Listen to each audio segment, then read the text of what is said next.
Mike's edition of the live streams that we do twice a week here, Sunday and Wednesday. I thank you so much for taking your time to show up because time is a valuable thing. Spending a little bit of it with me is really greatly appreciated. So, to everybody here tonight, want to say welcome, welcome. We got Scott. My workshop had a crate of new old tubes left there by my dad when it used to be his shop. He told me they were radio tubes. I always thought they were TV picture tubes. I wonder if they're worth anything. I would take a look at those. Um, I only use new old stock tubes in my amp, my Laney amp, and anything that comes through here that needs that. So yeah, I can dig that. Been in the house. How you doing? Cheers to you too. Yes, tubes will eventually make a comeback. The cream always rises to the top. We'll see. Michael Watson in the house. Hello on the cold. Snowy. Yeah, man. It was a snowy day today here in Amsterdam. We got a rare snow. I woke up, looked out on my deck, and it looked like a winter wonderland. I was saying to myself, why couldn't this have happened on Christmas? That would have been more apropos. But it was quite, and then then it turned to slushy rain, and it was just a horrible day today. I stayed in today, actually. A good friend of mine said last night. She said, "I'm staying home," and I said, "You know what? That's actually not a bad idea. I've got a few projects to work on, some of which I want to share with you guys here tonight." Maddie Two Hats in the house. How you doing, Maddie? Welcome, sir. Welcome, welcome. Yeah, man, it was terrible weather. I know it was bad in the UK and parts of the United States. It's just going to be one of those things. I think it's going to be a very, very severe but very short winter. So get ready, hang on tight for that, kids. Fortunately, I'm not in a position where I have to shovel snow anymore. It really sucked. And I had to shovel for my neighbors because they were older too. So it was a lot of work. I don't think I could do it now. Somebody needs to shovel the snow for me. Seamus O'Brien in the house. Hello, how are you doing? Yeah, yeah, we got dumped on between the UK and over here. We got dumped on pretty good. So yeah, I was surprised. Like I said, my dog loved it. My new puppy. It was her real snow, and she said, "What? I can eat all this for free?" She was just looking everywhere she could. She's all right. At least on my deck, it's clean snow until she got it was clean for a minute. Then she made yellow snow. Well, anyway. Benny, long time no see. How you been, sir? Good to see you. Welcome, welcome. Everybody showing up. So, as a result of that weather, I had time to do a few things. Now, as you guys know, that Jeremiah. Well, welcome, Jeremiah. I appreciate the compliment. Pretty original one. Not Frederick Rogers. Good evening, Mr. Rogers in the house. How you doing? Good to see you guys. So as a result, because I had the time to do things, I did some things. Now, the neck that I've been anticipating, which is going to be the new neck on, which is now my Squire parts caster. I can't call it Squire anymore, but I can say that the Squire Affinity is now back to being 100% Squire Affinity. I started working on that project too. But so it's back to being an original, all complete 2001 Squire Affinity. But the new neck came in, and I really, really, really, really was super excited when it showed up on Thursday, and I immediately got to work on it. And the first thing that I did with that neck was take it, sand it down. Now it was a completely unfinished neck. It's a maple neck with a rosewood finger fretboard on it. Quarter sawn one piece strat neck with a pretty thick slab. I'd say for these days, for these modern times, it's surprising to see a slab rosewood board on it. 22 frets. It came in and it was completely unfinished. It was a completely and just pale as just a pale piece of maple. So I got to work on it immediately. I took it immediately with 380 grit sandpaper and went down all around it, all the way with it. And then I took a little bit of, as you know, I like natural finishes on these necks, and I do an oil and wax finish. This time I decided to um, I use linseed oil, and linseed oil actually is a varnish. And over time, it will start to amber on you, which is cool, which is kind of what you want. It is a lacquer that doesn't build up, but you can add up to 3 coats of it with sanding in between. Now, however, this piece of wood was so pale that I said to myself, okay, I need to accelerate that ambering a little bit more than you would get with just using the linseed oil. So I put a few drops of the Stewie Mac amber tint, vintage amber, into the linseed oil, mixed that up, and I applied that. And I got to 2 coats of that with sanding in between, moved up 100 grit, and you know, did a little wax on it, and put a little wax on it to see how it finished. Took it down to Fern on Saturday because I'm anxious to get him to get on it, and then put the set. He's going to set the neck for me on this one, but he's got some. He's going to put in a bone nut in it as well. So that's the other thing. So I'm proud. I'm happy. Hey, I'm going to show Fern what I did down to my local theater. I'm gonna show him what I got. I got down to Fern's with that neck, and he said no. He said, I'm not putting that on your guitar. He said, it's too yellow. He did not like the color. He said, it's too yellow. And thanks, guys. Appreciate it. And it taught me a couple of things. He said no. He rejected it. And I was scared because I like, holy crap, did I screw up this neck? Um, and which it's just something that I didn't want to do. And he said, "No, sorry, too yellow." And you can see with this quarter sawn neck, and it really is true that all necks are different. All woods. You can have 2 necks from the same factory, and they're going to need 2 completely different processes to get it to where you want to get. That's generally true. And this quarter sawn neck had a tight grain on the bottom, on the bottom half of the neck. On the top half of the neck, facing where you look down at, looking down, had more of a figured uh, pattern inside of it. And when I applied that mixture of amber tint and linseed oil to it, one side took more to that amber, that yellow, that kind of straw yellow amber color. Uh, yeah, I guess that's a good way to describe it. Than the other side. And that's when, Fern was flipping it around and he said, "No, man, this one side is way more yellow than this side." And even applied evenly on both sides, it came out that way. So I was horrified. The same neck that you spent all that time dressing the frets. Um, that was no. This is a new neck. This is the brand new neck that just came in. That was that other neck that I got from Temu. That baked neck. No. This is the new neck. It's not tinted at all. It was just pale as you could, and the frets condition on it were level. They were beveled. However, they were rough.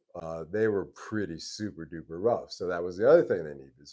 But again, Fern said, okay, you skipped a couple of steps here. You need to take it home. You need to do better. And I like having that relationship with a local luthier. He is encouraging me to do as much of this work as I can on my own because just take it to him to do finishing touches that I like to have somebody else do and get it done very quickly, very cheaply.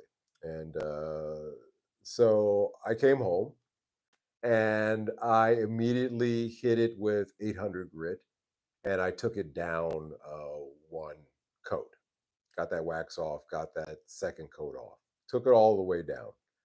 Then I remixed. I need Fern in my life. Yeah, it's great to have, and he's literally a 10-minute walk from me. His shop, um, and hit it with 800. Did the mixture again, but this time with a lot less of the amber tint in it. Was very careful with sanding. Moved up to 1500 grit, uh, wet sand, and I was able to put on 3 coats. Then I finished it with the wax, and well, no use talking about it. Let me show it to you. So this is it. So this is the neck that I've been waiting for that I got for 44 bucks, $44 shipped. I got this neck. Now, as you can see, it's tinted. And that tint, and it's evenly tinted. It's not too yellow, not too, yeah, not too yellow is the best way to describe that. It's a nice, even straw color, which is what I wanted. It darkened over time, but this is way, way, way, way more of a tan, if you will, than it had when it came here.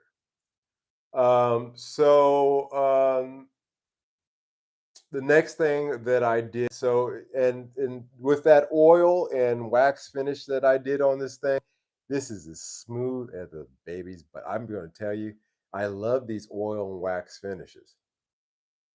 And thank you, Mr. Johnson.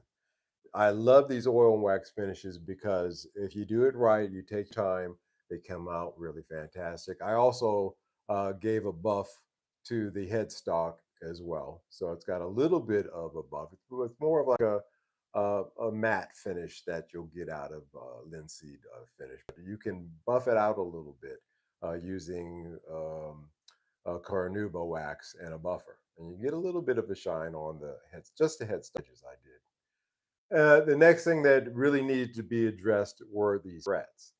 And to be honest with you, they were beveled, they're the level, but they were super rough.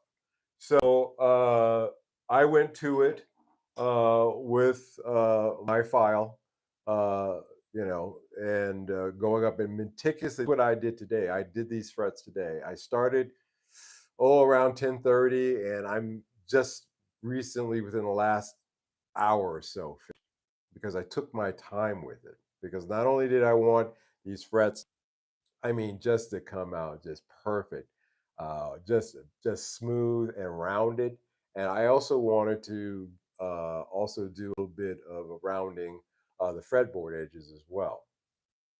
So that took some time, and so I learned two things. So so this I use this. If you guys remember my drugstore fingernail buffer that's got 4 different grades, 1, 2. You can't see it anymore because now it's complete. It's toast. But you can see, what it does. This is your step 2. Step 1 is what I do is your file. Step 2 is to use 1500 grit. I use a lot of 1500 grit to just with your finger and just do each one of these with your finger, 1500 grit all the way down on both sides. Next thing I do is start with this number 1 uh, and just go up and down. And what it does is it just evens this all out on both sides. And then when that's all done, take this, which is really essential if you really want to get these really nice and shiny as well, is a suede leather rag. And you take this and you wrap it into, whoops, well, that's trash anyway. Wrap it onto the edge of your tool and just like that, and with your finger, and you work the edges with that. It's an old trick. Most like metal workers, they use suede leather in order to finish their metal and shine and polish. And when you do that, it takes time. It's not something that you're going to do in an hour or two. If you really want to do it right, because you stop, you go back, you run your fingers on it, you say, where are the spots? If I can feel anything that remotely sticks out, then that's an area that needs to be worked on. So this is now it's still curing. By the way, this is the linseed oil on this. It takes weeks to cure. So over the next few weeks, this will continue to darken. Um, a little bit more accelerated than other processes uh, that are not natural, like polyurethane will darken as well. Um, Nitro will darken. But I like this. It's a natural process. Over time, this will help it. It's going to darken over time anyway, but this kind of accelerates it and gives it a good start. And so it's not pale anymore. It doesn't have that. What I mean. You get a new Squire guitar or something along that level, and the neck is just an unfinished neck, and it's just super pale. And I didn't like that. So that's what this was, but this is now all set and looking gorgeous. Got a nice color to it.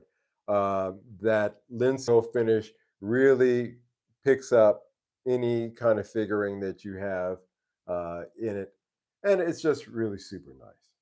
I have an American Pro Strat with a white looking neck. I'm tempted to try that seed rubbing technique to see if I can darken it up. Yeah, it will. Again, I mixed a little bit of amber tint, but just on its own, uh, linseed oil will give you a nice. This is slightly altered, a little bit darker, but that's basically how it turns out. And these, I'm not getting any kind of residue sweating out of the wood. It's pretty much well absorbed it. Plus, I put again that wax finish on it, coat over it, so it's keeping it pretty much well sealed. But this will cure for weeks, and it will darken. It will definitely darken. Not one plus you. Hey T Rex and Omar, Maddie, take out the trash. Good, love it, love it. So I am super happy. I mean, this is the best fretwork that I'm really just getting into it. But now I can take this to Fern, and not only did I correct the coloring with the neck, but I also did the frets as well. And went the extra mile and did the frets. I did the nut as well because that was a little edgy. I round edges of the nut as well.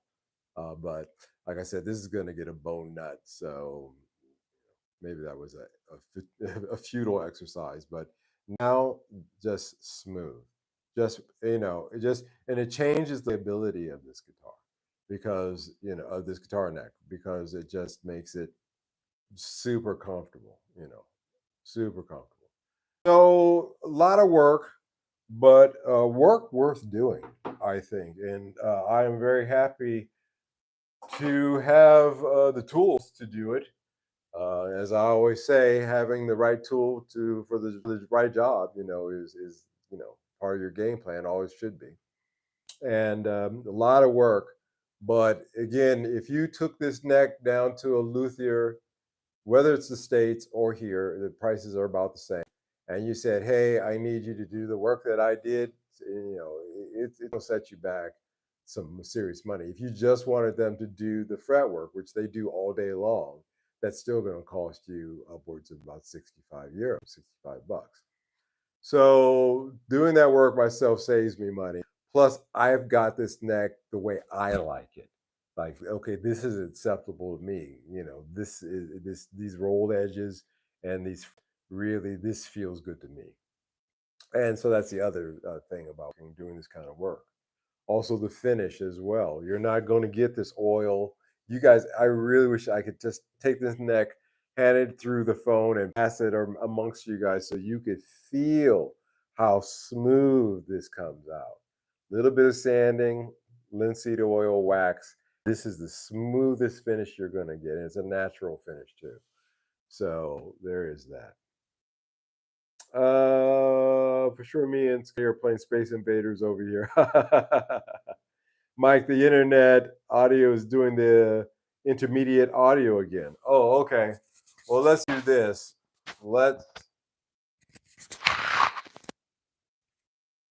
let's let's disconnect. Connect. Let's disconnect. Guys, let me know how the sound is. Yeah, sanding sucks, but and you gotta take your time. It really has delicate work. If you don't want to put any nicks or dings, or you want to do anything wrong. Now, like I said, I will take this and also the rosewood fretboard. I forgot. So this was as dry as the Sahara Desert. This was a completely unfinished neck, which is why I understand why they were blowing. Almic was blowing them out for $44 because you really had to do all the work yourself. So I had to oil and prep this rosewood as well, and it again was using linseed oil. So you can use linseed oil on rosewood. You can use linseed on unfinished guys. If it's got finished, got sandpaper it all off. But unfinished rosewood like this, yes, you can. And they'll tell you, oh, it'll be tacky, it'll be sick. No, it won't. No, it won't. No, it won't. Just do it right. And it turned out great. Darkened it a little bit, gave it a little bit of nourishment, and it's good to go. So a lot of steps in that, but for things that you could have literally laying around the house, or that you could get easily, then you could do this work. Whatever you did last time worked, bro. I thought you were Obama. Sorry, first time here. No problem, man. Sounds good. Little bit of room echo, but the tone is much. That's good. All right, we'll go with this. Thank you so much. I'm flexible. I'm having my protein shake as I'm trying to gain my weight back. I literally weighed less now than in high school. This is not good. So I'm encouraging myself to try to take these shakes, but tonight's subject is one that I was thinking about tube amps, because I talk about things that I think about, that I find interesting, and B, it was 5:30 and I had no script on a Sunday early evening, and I had no script. And I looked across the room, and I had a thought a couple ago about my tube amp, or tube amps in general, because of conversation I was having with friends where they were talking about a resurgence. They're not musicians at all, but they're into things,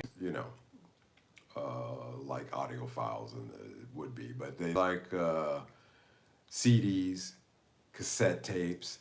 They're starting to, film cameras. They're starting to crack they're younger than me by, I hate to admit it, 18 years.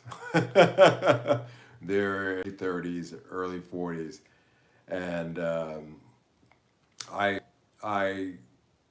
find them interesting to see kind of what things that generation is into, and they're really into CDs, and they're like, oh, I got the CD player, and I'm doing and vinyl. We're seeing a resurgence in vinyl.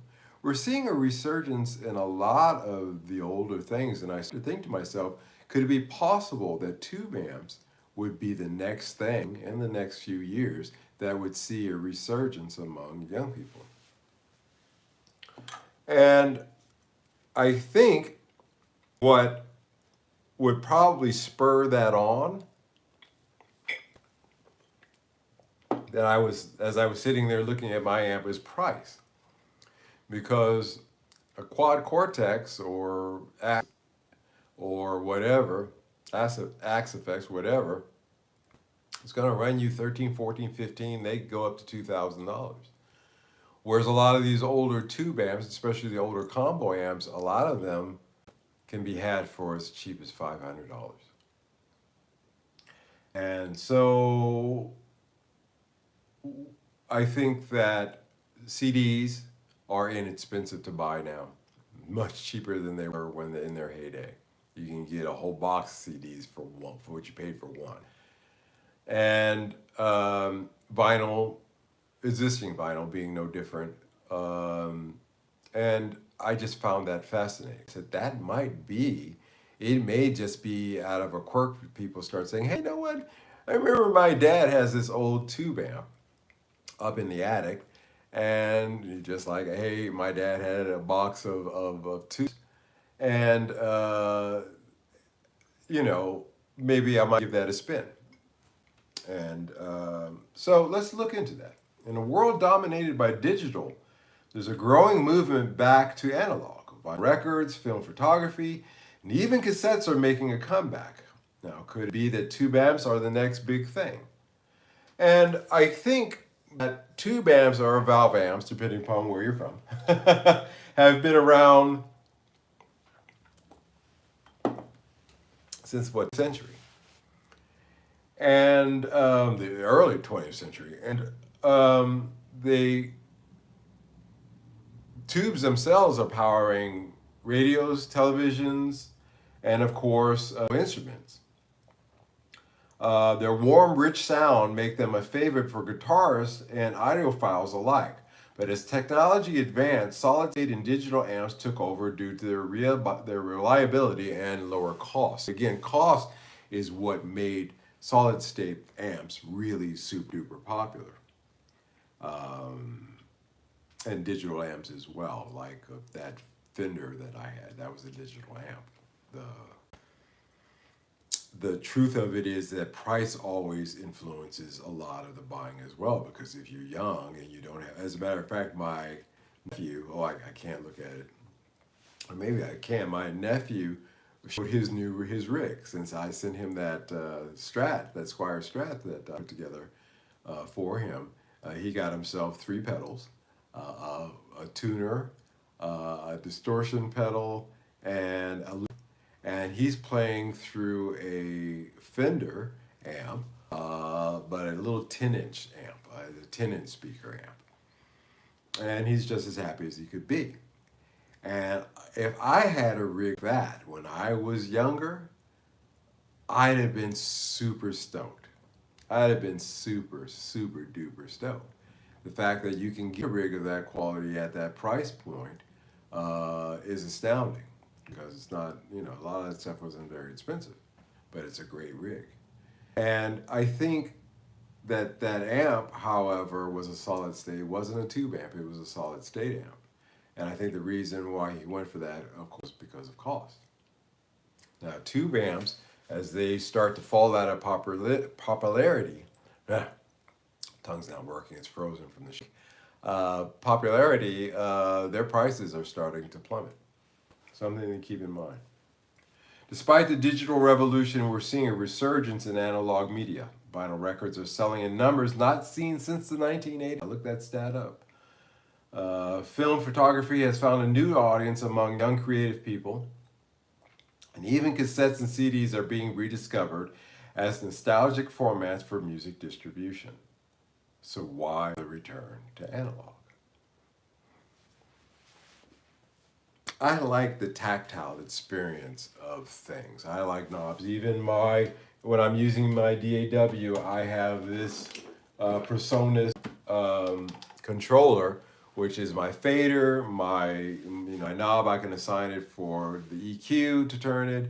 I can fast forward. Pauses. I can put it. Everything is tactile though. It's not using a mouse to do it. And I think the tactile experience, nostalgia, and perceived authenticity of analog are the driving factors why there's a resurgence and interest in those things. In my case, certainly I appreciate, like I said, the tactileness of certain things. I like pedals. I have a pedal board. Sure, I could achieve the same thing using software, but it is not the same thing. And by the way, these are analog pedals. So, with the exception of this one. But, that's a sound preference and a choice. And I think that a lot of young people are starting to move in that direction, not necessarily just because of the lower cost, but also because of just, again, the nostalgia of it and the purity of the sound, because it really cannot be replicated. Johnny Apple said, "Wow, bro, you seem really smart." Yeah, there's a lot of people who would argue that. Analog gives results that may be unexpected. You stumbled into a sound effect. Yeah, I like that. I like the fact that you can pick up artifacts. Like one of my songs, my cat is meowing in the background, but it was time, and I heard it when I was editing the song, mixing the song, and I kept it in. So even it's there, and it actually kind of adds to it. It's weird. But it does, it's just stuff artifacts that you pick up. And that's why a lot of those older records sound. There's bleed overs, there's a lot of stuff that made the sound what it was. And I think a lot of young people are going to want to explore that. You guys, excuse me, I feel like I've got something in my eye there. Now, tube amps offer a warmth and a depth that many argue digital cannot replicate. It is extremely true. Again, I was looking at my Laney when I came up with the idea for tonight's subject, and the thought that I had was just the cleanness of it. And I still remember, and I'm coming up on 10 years of owning that amp with the same speaker. And I had the speaker not recone, original cone, but basically made good so that it's good for another 50 years at some pros in LA, out in the San Fernando Valley, and then brought that back to Singapore and put that in that Laney. It's been about 10 years. And I've just recently had to change tubes on it. Again, use new old stock tubes that I have here laying around in order to do that job. And even then, I had around, you have to have a few of them because some tubes, they'll give you a different sound. Let me just say that much. I don't know about tone wood, but tubes will affect the sound of your amp as well. Some don't play well together, some do. But anyway, analog. They have a warmth. And with the growing interest in authentic hands-on experience, tube amps fit right in as the next analog rediscovery, in my opinion. Creating a unique connection between the musician and the sound is what tube amps were all about. Yeah, turn around, all that's too late, and then you're working your knobs on your guitar and you're going back and forth till you get to a spot, you're like, oh, this is nice. With digital, okay, it's already programmed. Okay, on the first song on the set, this is going to come on, and Prince hated that. Came with one of the first digital modelers, Prince Interact. It was very similar to an Axe-Fx, Interact. And they said, okay, you can program it to do this, that, and the other. He literally told his studio manager to get them out, threw them out of the studio. He said, what am I going to do with that when I'm playing live? Because even sometimes he didn't know, he may want to go to the wall all of a sudden. And he go over and program a wall? No, it's not going to happen. And I think a lot of cats are kind of getting hip to that. So Brian, I think there will always be a place for tube amps in the same way there are still acoustic pianos in the world full of very accurate Sims. My vintage Marshall stay. I agree.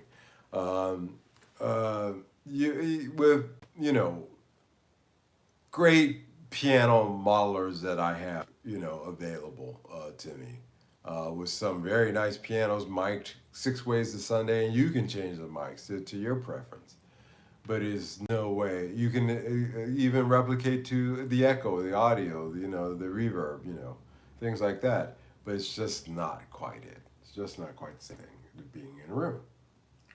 I love using my little Blackstar tube for recording. It's fun to put a mic in front of it and feel the air. Again, I agree with that. That's how I record. Well, up until I put this together. This is my new solution, but my Laney is what I've done. You guys know that. I've run you through that. GRB in the house. Good day, sir. How you doing? I hope you're doing well. Good to see you. Welcome. Just talking about the future of a possible reason why tube amps may have a resurgence. Nostalgia, tactile experience, and perceived authenticity of the analog tone. It's not just perceived, it's actually real. You know, I'm being saying perceived because some people will argue, those that will argue, well, it's just the same. Well, is it? Now, if history is any kind of guide, the time to invest in tube amps might be now. As more people rediscover their charm, demand could increase, making them more valuable.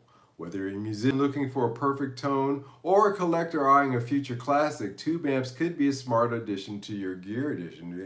Again, they're hitting rock bottom. And my suggestion is 1x12, 1x10s, 1x8 combo amps.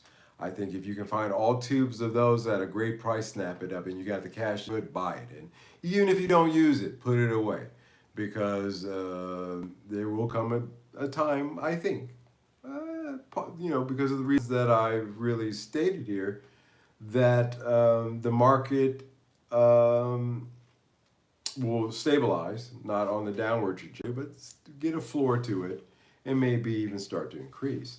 But there's a growing interest from younger musicians who are discovering their unique sound, and this unstable market may be an advantage too. Like I said, there may be some deals to be found. Now, boutique builders are having a little bit of an issue. So, I've seen two YouTube videos about boutique builders of tube amps that they're just not they're going out of business. So, I would stick with just the older ones from the 70s and the 80s that you can pick up for 90s that you can pick up relatively cheap. They're out there. Um, so that. Um, Let me see here. Catch up here a little bit. My favorite guitarist uses a Laney rig. Um, and Rob, welcome Rob, says they never. Well, the argument is that not that they went away in the sense that that they're just like, oh, what's a payphone? That thing that Superman used to have to duck into to change his costume. Try being one of those these days. It's not like that, not in that sense, but in the sense that dealers don't want them. If you take an old tube amp into a dealer, uh, they're going to turn you away these days because they don't want them because they're just not. All of my dealer friends say the same thing. They're just gathering dust. And the ones that they have, they're always there. I've seen guitars, pedals, and everything else come and go, but those tube amps are still sitting there. And that tells me something. However, that being said, it is some of the bigger ones, the 4x12, cabs and things of that nature. But I think a safe bet with this argument I'm laying out today is that 1x12 combos, 1x10s, and 1x8s will make a strong comeback, like they used to be back when I was a kid. Of course, then they didn't have color photography when I was a kid, so there is that. 6:30 a.m. Monday here in Western Australia. Mondays, I choose my guitar of the week. Nice. When I selected 3 guitars to take them out of cases and place the stands to be played for the week. That's nice. That's a good way to keep your guitars in rotation. That is an excellent idea. It's separate kind of a detour, but a good one. Rotation of your guitars. Uh, that's for maintenance issues. Check to see if there's any fret sprouting, especially this time of year when the humidity, is what it is, causes that, and a whole bunch of other things. So that's a great idea. That's great. All budget guitars, yeah, but also, yeah. When I'm done with this Parts Caster Squire, when I put this neck on it, that I spent all weekend working on, it's just, I know it's going to be an awesome playing and sounding guitar. It's going to be, it's going to be awesome. I can't wait. 100% Mike. The larger tube amps just don't sell, though. Yeah, they don't. they're not moving. And this is, this is not just reading up on it. It's my own observations from going around to my clients and going into their shops and seeing what's going on. And I don't know if there's ever going to be a strong comeback of those like there used to be back in the 70s and the 80s.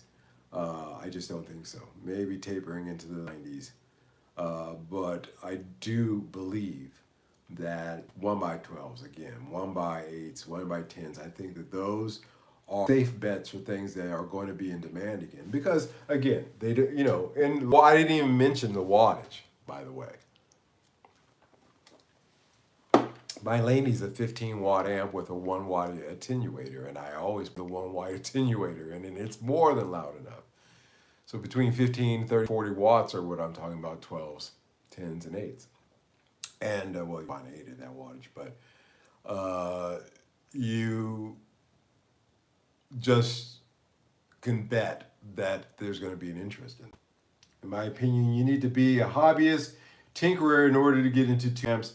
I don't know anything about anything. Tubes are not for me, but I appreciate people who are into it. Yeah, Scott, I can dig that as well.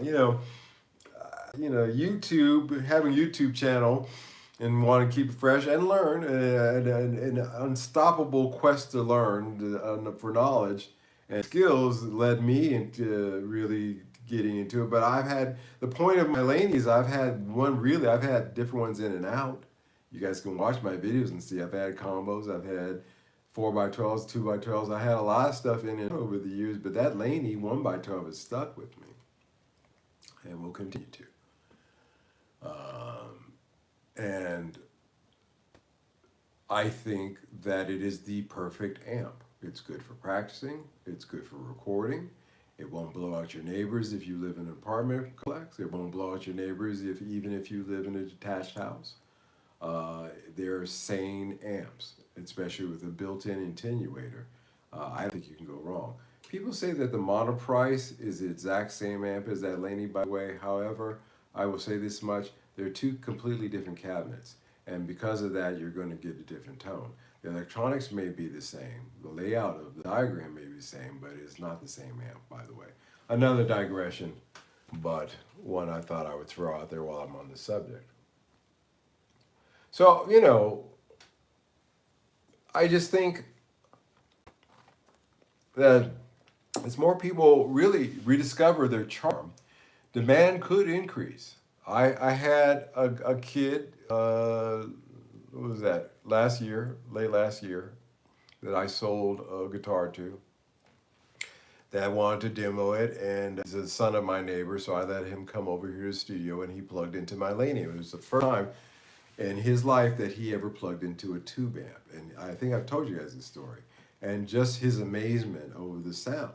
It completely went. So now, he's always going to be thinking, hey, that tube sounded great. Hey, that tube. And I was very happy that he was able to be introduced to the world of tube amps through a great tube amp. I was not. I didn't have to. I had solid state amps, and they were some good, some bad. The PVs were okay. But again, he had an advantage to hear that, and with a great speaker, that just doesn't come around anymore.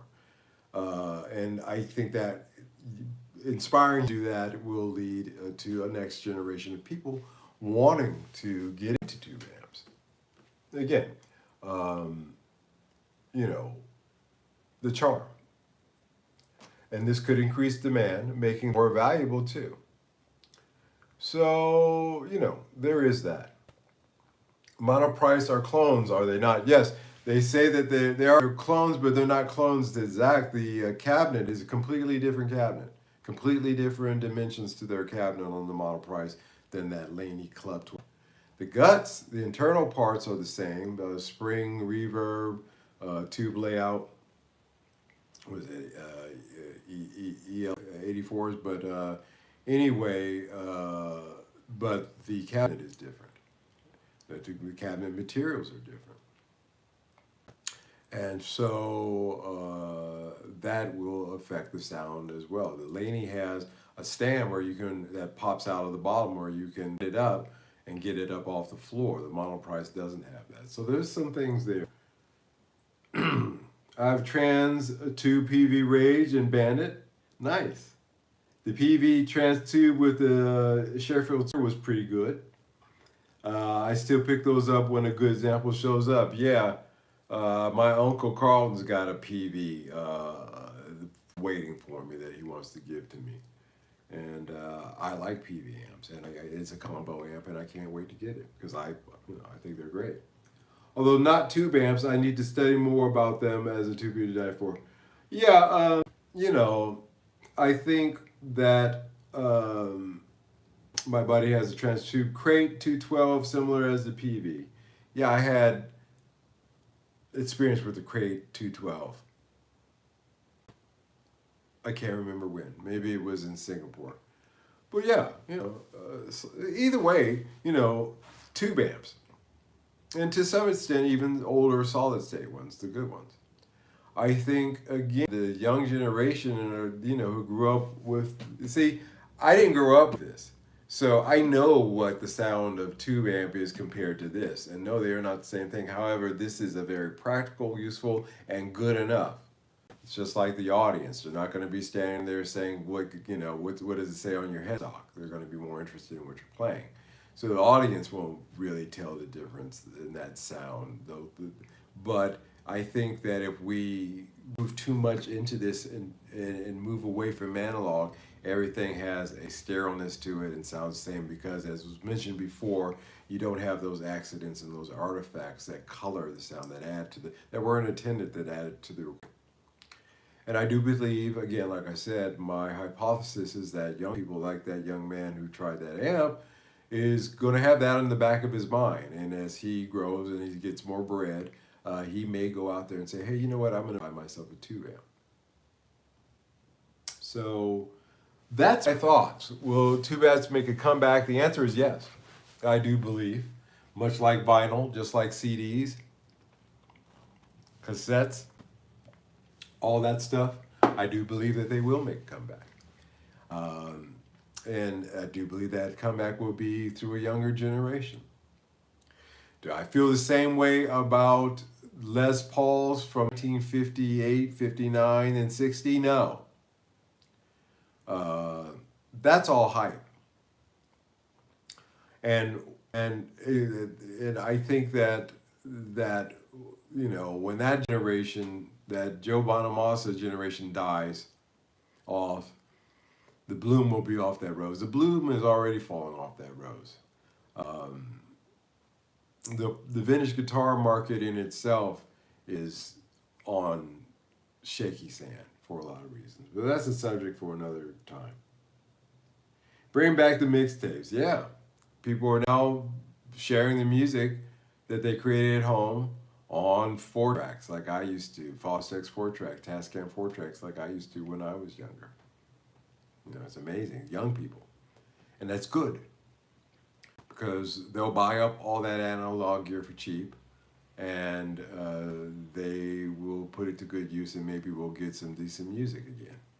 Some interesting things. But as it stands right now, far into the digital wormhole has created a sterileness to music in general. Just an opinion. What kind of music do you make, Mr. D. Frank says? Well, please go to bandcamp.com and look up Asanoki or me, Mike McWilliams, and you'll find 2 albums there, and they're available to listen to for free. If you want to support this channel, you can, of course, buy a single or buy 1 or 2 albums, but you'll get a pretty good taste of the kind of music that I produce, that I write, that I play. Seamus, at the end of the day, the human ear is analog, and it's like those old blues recordings. It's like the abnormalities, it's slightly out of tune instruments that make them interesting. Digital can be too perfect, correct. It just creates a sterile environment. So samples are better when you have to record them from VHS onto compact. Yeah, man. 8-bit samples, 12-bit samples. You know, sure, there's not like 38, 48, they were lo-fi samples, but they made hit records using 8-bit samples, 12-bit samples. Why? Because that analog sound had something going for it. You can get a digital copy now of those 8-bit and 12-bit samples, but they're no way 12-bit. Do you understand what I'm saying? It's just, and it doesn't sound the same. It just doesn't sound the same. So there's that. So tomorrow I will run this neck down to Fern. I think I am happy, I am satisfied enough to present him without having to do the walk of shame home. All this question is making me itch, that's right. You can't make records like those anymore. Hell, you can't even get the clearances to do the sample. The Beastie Boys album would be possible to make these days. So I can't wait to run this neck down to Fern tomorrow, get him to attach it to that Strat so that I can get to work. This is going to be my number one guitar. This is going to be my player guitar. So that's why I took literally a whole day to get these frets down to perfection. Took 2 days to get this finish off to a good start and get the color right and color this, give it a little bit of color. And I couldn't be happier. So I can't wait to show that to you, share that with you guys. It's funny. I have a new shipment in yesterday from Japan. I didn't even have time to share that with you guys. I didn't even really feel like it, to tell you the truth. I usually preview the stuff that comes in as it comes in. But I'm so busy doing other projects and other things, taking down the Christmas tree. I had to do that as well today, that I just didn't feel like it. So the next video on this channel coming up is going to absolutely be an unboxing video. I got 2 Japanese Fender basses that you guys, one of them is a Japan only model you're not going to see, still with its original ashtray. Nice condition. One of them I do believe has stickers on it. Somebody put some stickers on the back. But stickers are easy to take off. You take a little bit of olive oil with a sponge, apply it to that, let it soak for a little bit. Take the edge of a credit card and work the edges, and it'll peel right off. And then follow that with some buffing compound, and you'll never know it's there. So I have that work. So I got to do that too, because I can't send them on to my client with those stickers on it. I have to be a little bit better condition than that, especially if I want top price. So even those things, I didn't feel like I could open those up today, but I will open those up tomorrow and film that. So that will be the next video. Will be an unboxing video of these 2 Fender basses. It's always looks professionally done to me. I appreciate that, man. I really, like I said, I want you guys to see the level work that I put in, because these were rough. These were cut your hand open rough. Again, they were beveled correctly, and they're leveled and beveled, but they were super rough. But now, like I said, you can see that they are smooth as anything. Plus, like I said, this finish turned out fantastic. So I feel confident now that I can do that kind of work. I really learned the lesson. The lesson was that, with these pieces of wood, 2 sides, like this side, even though I applied that finish evenly with the tint to it, this side tinted darker than this side. This side has a tighter grain to it. This side has a more figured grain, and they set that in a little bit differently. So I learned that even with one piece of wood, you can have 2 sides that are different. It's hard work. And I got sent home. The teacher, Fern, sent me, he said, "No, I'm not putting that neck on your guitar. Go home and do better." And as a result, I not only did better, but I also took time to do the frets myself as well. So it came out. And I can't wait to get it to him tomorrow and for that guitar to be ready to go, because I'm ready to play. I want to record with it. I have 2 solos for 2 tracks that I'm working on right now that I want to use that guitar for, going through this board. So anyway, that's it. Look forward to that coming up this week for sure, guys. Unboxing video. 2 Fender Japan basses. Other stuff. I am filming this as I go along, so you can see the steps as I go through this as well. I film myself working on this. So that video will be coming up. Lots of stuff, guys. A happy new year again if I haven't said it to you guys. So great to have you here, part of this family, this growing community. I had a goal to make it to 5,000 subscribers. I made it halfway there. I'll take that as a half a win. A half a loaf is better than no loaf, someone once said.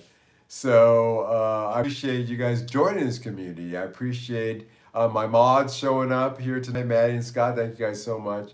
I appreciate the regulars who always support this channel, always there for me. I hope that what you heard tonight gave you a little bit of food for thought. Some of you guys who are on the fence about doing this kind of work, that, you know, if a numbskull like me can do it, then I know you can, without any doubt. So there's that. So consider, you guys, please take care until Wednesday. I will see you around. Bye bye, guys.